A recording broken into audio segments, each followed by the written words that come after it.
There is a surname that appears in the death records of a small town in rural New Mexico, written in the hand of a Catholic priest who had no idea what he was recording. The family had been Catholic for generations. They lit candles on Friday evenings. They refused to eat certain cuts of meat. They buried their dead before sundown on the day they died. The priest who wrote the entry had no category for what he was looking at, so he wrote what the family told him: Spanish, Catholic, old stock. He was not wrong, exactly, but he was not complete. What he did not write, what the family itself had stopped saying aloud several generations before, was the other name, the older name. The name that connected them not to a Spanish cathedral but to a Jewish community that had been expelled from the Iberian Peninsula in 1492 and had crossed an ocean carrying a faith they could no longer speak openly. If you're enjoying this story so far, don't forget to hit the like button and subscribe. Drop a comment telling me where in the world you're watching from. I love hearing from you. When that family's great-granddaughter took a DNA test in 2019, the result came back with a haplogroup the testing company flagged as common among Sephardic Jewish populations. She had no idea what Sephardic meant. She had never heard the word in her grandmother's house. She reached out to a genealogist who had spent 2 decades working Colonial Inquisition records from Mexico City and Nuevo León. Within 6 weeks, he had found her surname in a 1593 trial transcript. The family had been hiding for 426 years. The grandmother at the center of that family's story died in 1968 in a small adobe house east of Albuquerque. She spoke Spanish and a little English, and she went to Mass every Sunday of her adult life. She had a small wooden cross above the kitchen doorway and a rosary she kept in her apron pocket. She also had a habit she could not explain, even when her daughters asked her directly. Every Friday at dusk before supper, she lit 2 candles. Not in front of the cross. Not with any prayer the daughters recognized. She lit them in the kitchen, quietly, facing east, and she stood there for a moment with her eyes closed, before she turned away and began putting food on the table. When her youngest daughter asked her once why she did it, the grandmother said only that her own mother had done it, and her mother's mother before that, and that was reason enough.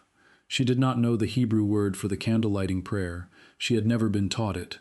But the gesture was the same gesture that Jewish women across 5 centuries and 5 continents had made on Friday evenings, and it had survived inside a Catholic household in New Mexico because it had been passed from woman to woman in exactly the way that the grandmother described, without explanation, without origin, as pure inheritance.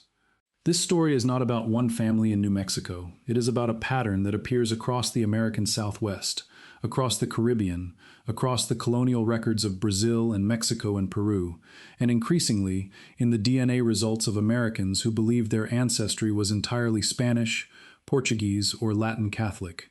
The pattern shows up in a haplogroup. It shows up in a surname that appears under a slightly different spelling in the records of a Jewish community expelled from Toledo or Seville 5 centuries ago. It shows up in a household practice so old the family no longer remembers why they do it, only that their grandmother did it, and her grandmother before her. The science is now catching up to what the silence preserved. The expulsion of 1492 is one of the most consequential demographic events in the history of the Western world, and it is still poorly understood by most people outside of academic Jewish history. In March of that year, the Spanish crown issued the Alhambra Decree, ordering the expulsion of all practicing Jews from the kingdoms of Castile and Aragon. The estimates of how many people were affected range from 100,000 to 200,000. Some fled to the Ottoman Empire, to North Africa, to the Netherlands. Others converted. Those who converted were called Conversos, or New Christians. Their sincerity was always in question. The Spanish Inquisition had existed since 1478, and its original purpose was specifically to investigate Conversos suspected of secretly maintaining Jewish practice. The term for these secret practitioners was crypto-Jews, or in Spanish, marranos. To be identified as a crypto-Jew meant confiscation of property, imprisonment, torture, and potentially death at an auto da fe. What this created, over several generations, was a population of people who had learned to hide with extraordinary thoroughness. They baptized their children, they attended Mass, they took Catholic saints' names, they married into old Christian families where possible. And they kept certain practices, certain prayers, certain habits of the household wrapped inside the shell of Catholic observance, passed from mother to daughter in kitchens and in whispers, stripped of their original explanation, preserved as custom long after the theology that gave them meaning had been forgotten. A grandmother who would not cook milk and meat together, a grandfather who covered the mirrors in the house after a death, a family that said a Hebrew word they could not translate because their grandmother had said it and her grandmother before her. The concealment was so complete and so long practiced that by the fourth and fifth generation of Converso families, it was no longer concealment in any conscious sense. It was simply how the family was. The Catholic identity was entirely sincere. The older habits beneath it had lost their names. By the time Spain began colonizing the Americas, the Converso population was large, educated, and in many cases economically skilled. The New World offered something the Old World had denied them: distance from the Inquisition, at least initially. Some Converso families obtained licenses to emigrate to the colonies, misrepresenting their lineage as Old Christian. Others went without licenses. The records of the colonial Inquisitions in Mexico City, Lima, and Cartagena document the cases of Conversos who were arrested and prosecuted in the Americas for Judaizing, which is the colonial legal term for continuing Jewish practice. Those records are, paradoxically, one of the most detailed genealogical sources for crypto-Jewish lineages in the Americas, because the Inquisition was thorough. It documented family connections, it named witnesses, it recorded confessions. What was intended as a mechanism of destruction became, 5 centuries later, a genealogical archive. The surnames in those records are recognizable. Some of them are still carried by families in New Mexico, in southern Colorado, in parts of Texas, in Puerto Rico, in the Dominican Republic, and in regions of Brazil settled by Portuguese Conversos. Names like Carvajal, Pereira, De Leon, Nunes, Cardozo, Mendez, De Castro, Enriquez, and dozens of others appear with documented frequency in both Inquisition trial records and in the census rolls of communities that are, on their surface, entirely Catholic. The surname alone is not proof. A surname is a coordinate. What makes it evidence is when it appears alongside other markers: a specific migration route, a DNA haplogroup, a set of household practices, a death record that notes burial before sunset, a family tradition of not eating pork that predates any contact with Islam. The DNA evidence is now substantial enough to constitute a second archive running parallel to the documentary record.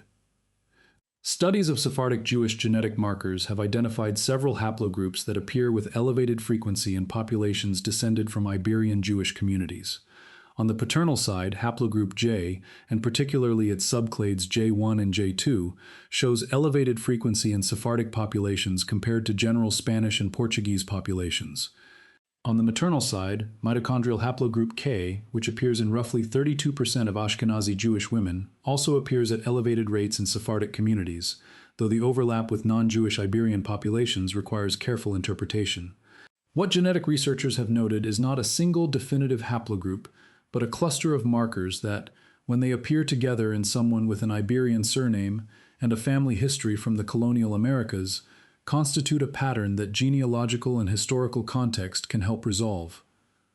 Population geneticists studying communities in the American Southwest have identified Sephardic Jewish ancestry signals in families whose paper identity had been Catholic and Spanish for 3 to 5 generations, with no documentary record of Jewish ancestry anywhere in the family tree. The DNA was the only surviving evidence. The 7 signs that genealogists and ethnographers have identified are not arbitrary. They are derived from documented patterns of crypto-Jewish practice as recorded by Inquisition documents, by ethnographers who studied Sephardic communities in the American Southwest in the 1990s, and by genealogists who have cross-referenced colonial records with modern DNA results. Each sign is a thread. None of them on its own confirms a Sephardic Jewish lineage. Together, in the right combination, in the right geographic and genealogical context, they begin to constitute an argument. The first is the Friday evening candle. Lighting candles at the onset of the Sabbath is one of the most durable practices in Jewish religious life, and it is also one of the most portable. A family that lit candles on Friday evening could explain the practice as devotion to the Virgin, as an old custom, as something their grandmother did without a reason anyone could remember. Ethnographers studying the descendants of crypto-Jewish families in New Mexico and southern Colorado in the 1980s and 1990s documented Friday candle lighting in families that had been Catholic for 3 or 4 generations, in households where the word Sabbath had not been spoken aloud in living memory. The candles remained. The explanation had been replaced. This is the signature of a practice preserved without its theological context.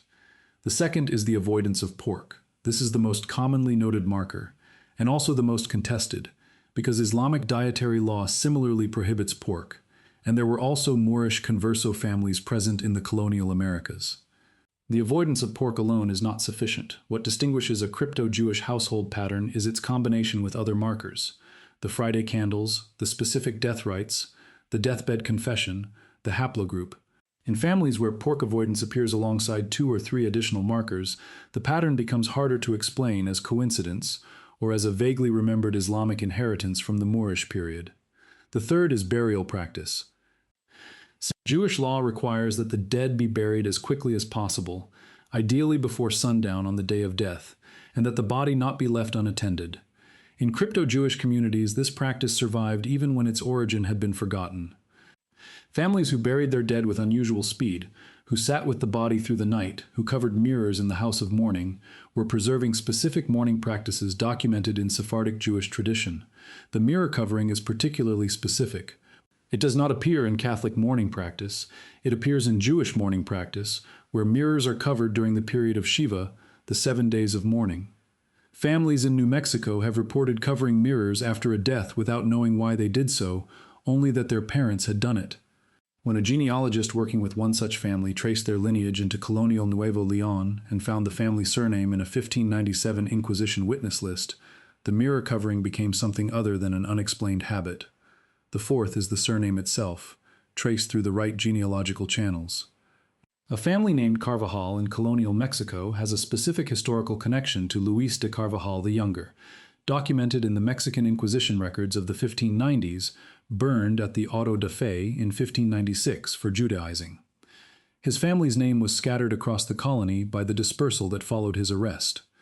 A family carrying that name today, with a documented lineage into colonial New Mexico or Nuevo Leon, and with DNA that includes elevated J haplogroup markers, is carrying a chain of evidence that begins in the Inquisition archive and ends in a commercial DNA test result. The same pattern holds for other surnames. Pereira appears in Portuguese Inquisition records, and also in colonial Brazil and the Caribbean. De Leon appears in the records of Amsterdam's Sephardic community, whose members were descended from Iberian exiles, and also in the census rolls of colonial New Mexico. The surname is not evidence in isolation, it is evidence in context. The fifth sign is a word or phrase that has survived in the household vocabulary without explanation. Documented cases include families who said a Hebrew or Ladino word before meals without knowing it was Hebrew, families who used a specific blessing over bread that corresponded to the Jewish blessing over challah, families who referred to Saturday as the day of rest in a way that distinguished it from Sunday. Ladino, the Judeo-Spanish language spoken by Sephardic communities before and after the expulsion, left traces in isolated communities in the American Southwest that survived in the same way the candle did, stripped of context, preserved as habit. A word that the family thought was old-fashioned Spanish, and that turned out to be Ladino, is in some documented cases the thread that began an entire genealogical investigation.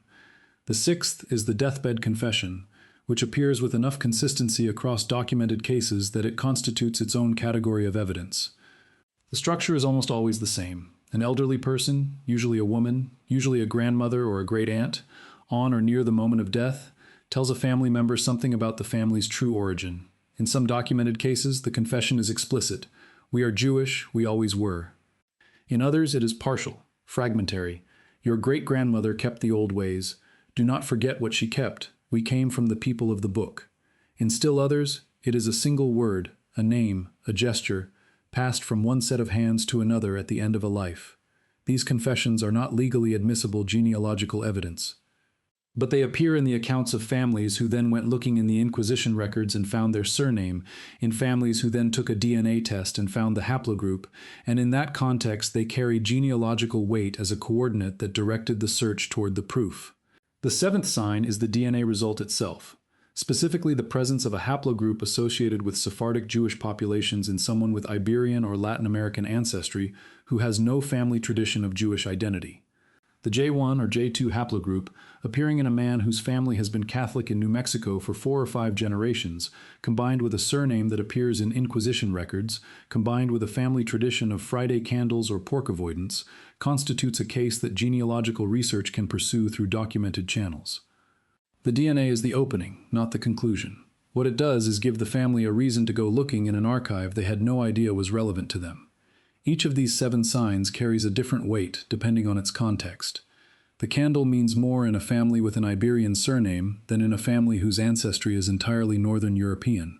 The haplogroup means more in a family whose migration history passes through colonial Mexico or the Caribbean than in a family that arrived in the United States from Scandinavia in the 1880s.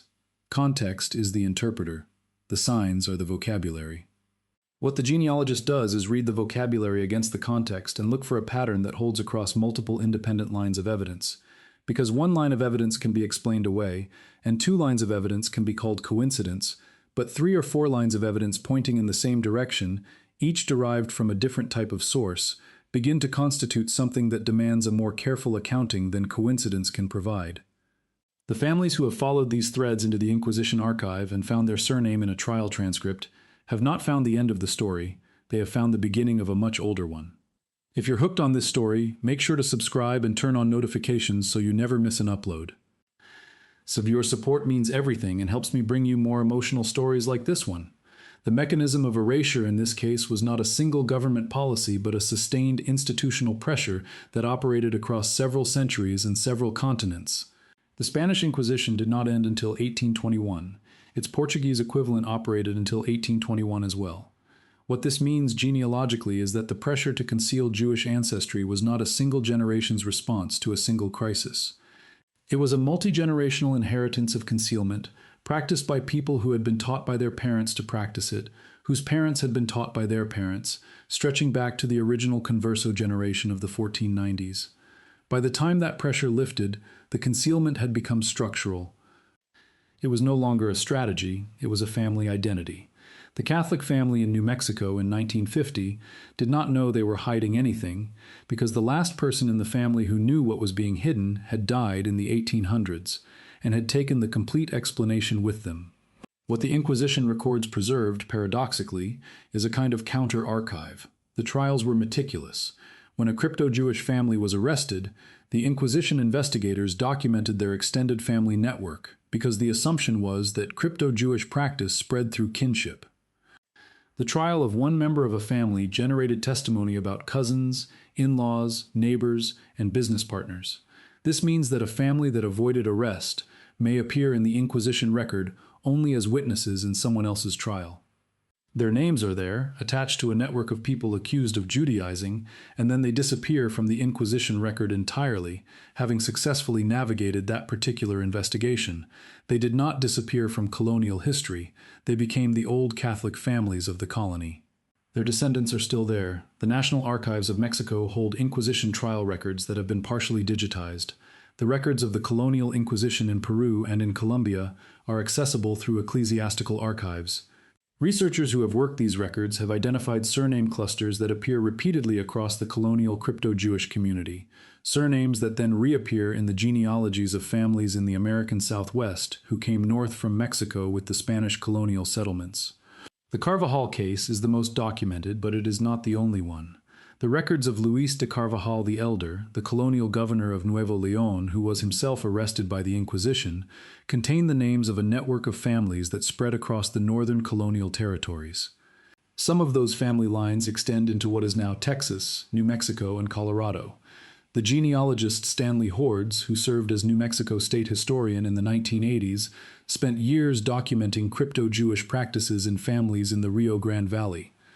His research identified communities with documented patterns of Friday candle lighting, dietary restrictions, and deathbed confessions connecting their lineage to Converso ancestry. His work was controversial when published, partly because it challenged the straightforward Catholic identity of communities that had no interest in being reclassified. But it was based on interviews, on census records, on land deed chains, on Inquisition trial cross-references, and on the accounts of family members who had preserved specific practices without their original explanation. Since Hordes published his research, commercial DNA testing has added a third data stream that runs parallel to his ethnographic and documentary work. People in those same communities, or in communities with similar profiles, have taken DNA tests and found haplogroups they did not expect. Some of them reached out to Hordes directly. Some of them started their own genealogical investigations. A number of them found what the family's silence had been covering. The communities in New Mexico that Hordes documented were not waiting to be identified as Jewish. Most of them resisted the identification. Some members of those communities have taken DNA tests, found Sephardic markers, looked at the Inquisition records, traced the surname, heard a family story they had dismissed, and experienced a reconstruction of their family identity that was disorienting, complex, and in some cases quietly transformative. They did not become Jewish. Identity is not determined by DNA, and it is not restored by a genealogical finding. But they found that the silence in their family history had a specific shape, that it corresponded to a specific historical event, that what their grandmother did not say was connected to what her grandmother had been told not to say, and that the chain of not saying stretched back 500 years to a decree signed in 1492 by monarchs, who are now also 5 centuries dead. What the DNA cannot do, and this is the same limitation that applies to Cherokee ancestry and to every other suppressed lineage, is tell you which specific Jewish community your ancestor came from, or when the concealment began, or what the family knew and when they stopped knowing it. The DNA shows a population signal. It shows that your paternal line carries a haplogroup common in Sephardic Jewish populations. It shows that your mitochondrial DNA clusters with samples from communities in Turkey or Israel or the Netherlands that are documented Sephardic descendants. What it cannot show is the specific moment when your ancestor's family stopped saying the Friday blessing aloud and started saying it only in the kitchen, with the door closed, while the children were told it was just something grandmothers did. The moment of concealment is what the documentary record sometimes preserves and what the DNA cannot reach. In a small number of cases, it can be identified precisely. A family appears in a colonial census in 1590 under the category of New Christian, with a marginal note indicating Inquisition scrutiny. In the next census, they appear as Old Christian, which required a documented genealogical investigation to claim, and which the family apparently managed to obtain. In the census after that, there is no qualifier at all. They are simply Spanish. The shift happened across 2 census intervals, roughly 20 years, and it was permanent. Every generation after that inherited the Old Christian identity as fact, not as strategy. In other cases, the moment of concealment cannot be identified because the records that would show it were destroyed. Church registries in parts of colonial Mexico were burned or lost. Land records were misfiled or deliberately altered. Families who moved from one colonial jurisdiction to another often did so precisely to leave their Inquisition-adjacent history behind in a record system they were no longer subject to. The absence of a record is itself evidence of a kind, in the same way that the Black Dutch families of Appalachia who disappeared from census rolls were leaving a genealogical signature by their disappearance. The archive does not always preserve the event. Sometimes it preserves only the gap where the event should be, and the shape of the gap is its own form of testimony. There is a practical question that follows from all of this, which is what a person is supposed to do when they find one or more of these signals in their own family history. The answer is not to claim a Jewish identity on the basis of a haplogroup and a grandmother's candle. Identity is a living thing, and it belongs to communities, not to DNA percentages. The answer is to keep pulling the thread.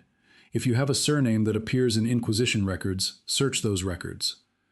The Mexican Inquisition archive, partially digitized, is accessible through the National Archives of Mexico and through several genealogical databases. The Portuguese Inquisition records, held in Lisbon, cover the Converso communities of Portugal and their colonial descendants in Brazil and the Caribbean. If you have a haplogroup result that clusters with Sephardic populations, upload your raw data to genealogical platforms that allow population comparison and look at where your result sits relative to documented Sephardic samples. If you have a family practice you cannot explain, write it down in as much detail as you can, with the names of the people who practiced it and the generation in which it appeared, and compare that description to the documented practices of crypto-Jewish communities. The comparison may tell you nothing, or it may tell you that what your family preserved, without knowing what it was something that survived a 500-year silence in the only form available to it: the body's habit, the hand's gesture, the candle lit at dusk. What remains is a set of signals that accumulate: the surname in the Inquisition record, the haplogroup in the DNA result, the candle that the grandmother lit on Friday and could not explain, the mirror that the family covered after a death. The word that no one in the family recognized as Hebrew, the deathbed statement that the grandchild wrote down in a letter to a cousin, and that the cousin kept in a box for 40 years before giving it to a local historian who recognized what it described. These signals do not require one another to exist. Each one, on its own, is inconclusive. The candle could be Catholic piety. The haplogroup could be a Mediterranean signal from a non-Jewish Iberian ancestor. The surname could be a coincidence of spelling. But when 3 or 4 of these signals appear together in a family, with a documented presence in the colonial Southwest and a lineage that traces back toward the northern territories of New Spain, the probability of coincidence becomes difficult to sustain. The genome does not have a delete function. The Inquisition burned documents. It burned people. It could not burn the haplogroup. It could not reach into the cell and remove the marker that a Jewish man passed to his son in 1493, the year after the expulsion, when the family had already converted, already taken a saint's name, already begun the long work of becoming someone else. That marker passed through every generation of the concealment. It passed through the colonial period, through the move north into New Mexico, through the Catholic baptism records and the land grants, and the census entries that said Spanish and Old Christian, and then simply said nothing about origin at all. It passed through the priest's handwriting in that rural death record, the one that said Catholic and Old Stock, the one that was not wrong but was not complete. It is still there, in the DNA results of people who are reading this right now and wondering whether the candle their grandmother lit on Friday evenings was something more than habit. In the households where pork was never served and nobody could say exactly why, in the family names that appear, under a slightly different spelling, in a trial record from 1593 in the National Archives of Mexico, the silence held for 500 years, the genome held longer. Both of them are still speaking for anyone willing to look at what they contain.